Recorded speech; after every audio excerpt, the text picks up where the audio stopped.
मैनू सुनन ते देखण वाले तमाम दोस्तां नू मेरा सलाम। दोस्तों अज दी कहानी हकायक ते मबनी आ, शुरू तो लैके एंड तक सुनियो तां ही तुहानू समझ आएगी। कहानी कुछ इस तरह वा, एक ट्रक ड्राइवर अपने शगिर्द दे नाल सफ़र ते रवाना होया। अपने शगिर्द दे नाल वो सफ़र ते जा रहा सी। रास्ते दे विच उन्हां नू किते भुख लगी, उन्हें गड्डी साइड ते लाई, उत्थे किसी होटल ते रुक गए। होटल ते रुक के उन्होंने खाना छाना खादा। खाना छाना खाण दे बाद जिहड़े ट्रक ड्राइवर सी वो गड्डी च आके बैठा, उन्हें उत्थे आके 2 चरस दे सिगरट बनाए, आप भी पीते ते नाल थोड़े जे कश अपने शगिर्द नू भी लवाते। कश लवाण दे बाद शगिर्द नू कहंदा कि काका अज गड्डी तू चलानी है, आगे मैं लगा सौण। शगिर्द जोश च आ गया, वो खुश हो गया। उन्हें कहा वाह अज तो उस्ताद मैनू गड्डी चलान नहीं दे रहा, बड़ा खुश हो गया। इसे खुशी खुशी दे विच गड्डी चो थल्ले उतरिया, उतर के उन्हें बोनट खोलिया, रेडिएटर का पानी चैक किया, सब टिप टॉप। उसदे बाद उन्हें चारे व्हील देखे गड्डी दे, एक व्हील पैंचर सी। आके कहंदा उस्ताद जी एक गड्डी का व्हील पैंचर आ।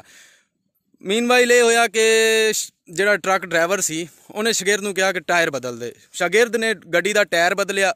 उसदे बाद वापस आया उस्ताद, फिर उहदा उन्होंने कहंदा, ट्रक ड्राइवर कहंदा कि काका मैं लगा सौण, मैनू ना हुण तू हलाई, हुण गड्डी तू चलानी आ। उन्हें कहा ठीक है उस्ताद जी तुसीं सो जाओ, हुण गड्डी मेरे हवाले मैं चलान लगा। ये होया कि ट्रक ड्राइवर जिहड़ा सी वो भाईजान सो गया। वो जो सो गया, शगिर्द के हवाले गड्डी सी, शगिर्द ने गड्डी चलाना शुरू करती। चलाते गया, रेस मंडी गया, थोड़ा जिहा सफ़र होया। उसदे बाद अख खुली ट्रक ड्राइवर की। उन्हें पूछा हाँ भी शगिर्द काका कित्थे पहुंचे आए? उन्हें कहा उस्ताद जी ये नहीं पता कित्थे पहुंचे हैं, गड्डी असी मंडी जा रहे हैं तो बस जा रहे हैं टापो टाप। उन्हें कहा यार इदा कर तू गड्डी साइड ते ला, हालात तो पूछिए कित्थे पहुंचे हैं। उन्हें गड्डी साइड ते लाई, नाल ही होटल नज़र आया। उतर के जिहड़ा ट्रक ड्राइवर सी वो उतर के उन्होंने पुछदा कि होटल वालियां नू कि उस्ताद जी असी कित्थे पहुंच गए। होटल वाला बड़ा हैरानी नाल उन्होंने देखदा। उन्होंने देखण दे बाद कहंदा कि उस्ताद जी तुसी थोड़ी देर पहले इत्थों ही खाना खादा वा, ਉਹਦੇ बाद तुसी गड्डी च सो गए हो। ਤੁਹਾਡਾ ਜਿਹੜਾ ਉਹ ਸ਼ਗਿਰਦ ਸੀਗਾ ਉਹ ਬਾਰ-ਬਾਰ ਰੇਸ ਮੰਡੀ ਜਾ ਰਿਹਾ, ਗੱਡੀ ਦੀ ਮੰਡੀ ਜਾ ਰਿਹਾ, ਗੱਡੀ ਤੁਹਾਡੀ ਜੈਕ ਤੇ ਲੱਗੀ ਹੋਈ ਆ। ਅਸੀਂ ਸੋਚਿਆ ਸ਼ਾਇਦ ਗੱਡੀ 'ਚ ਖਰਾਬੀ ਆ, ਉਹ ਠੀਕ ਕਰ ਰਿਹਾ ਵਾ, ਤੁਸੀਂ ਤਾਂ ਉਸੇ ਜਗ੍ਹਾ ਤੇ ਖੜੇ ਹੋ।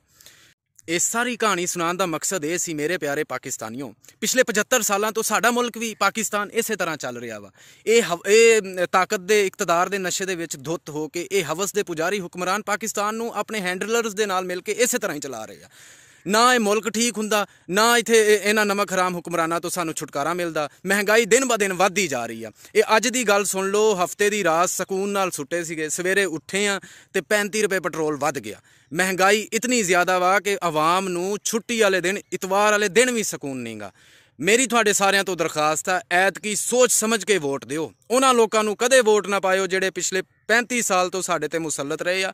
इन्हां ने कदे भी महंगाई का ग्राफ घट नहीं किया। ये बस चेहरे बदल बदल के आते रहे आ। कदे 4 साल किसी को इकतदार मिल गया, 5 साल किसी को मिल गया, 3 साल किसी को मिल गया, लेकिन कदे भी जेड़ी भी हुकूमत आई है उन्होंने महंगाई के ग्राफ नू काबू नहीं किया। ये सारे ऐतकी वबस्तगियां तो हट के वोट पाओ, ऐतकी मुल्क का सोचियो, अपनी आने वाली नस्ल का सोचियो। एंड च मेरे अजीज़ हम वतनों, मैं तुहानू सिर्फ इन्ना ही कहूँगा, आतिफ तुकीर साहब की एक नवी बुक आई आ रद्द दे नां तो, ਉਹਦੇ 'ਚ उन्होंने एक शेर किया वा जिहड़ा मैनू बहुत अच्छा लगा। वो कहता वा खौफ है खामशी और खौफ की रद्द आवाज़ें, अब जो चुप है उन्हें कातिल ही पुकारा जाए। वस्सलाम, जज़ाकल्लाह खैर। अल्लाह हम सब का हामी और नासिर।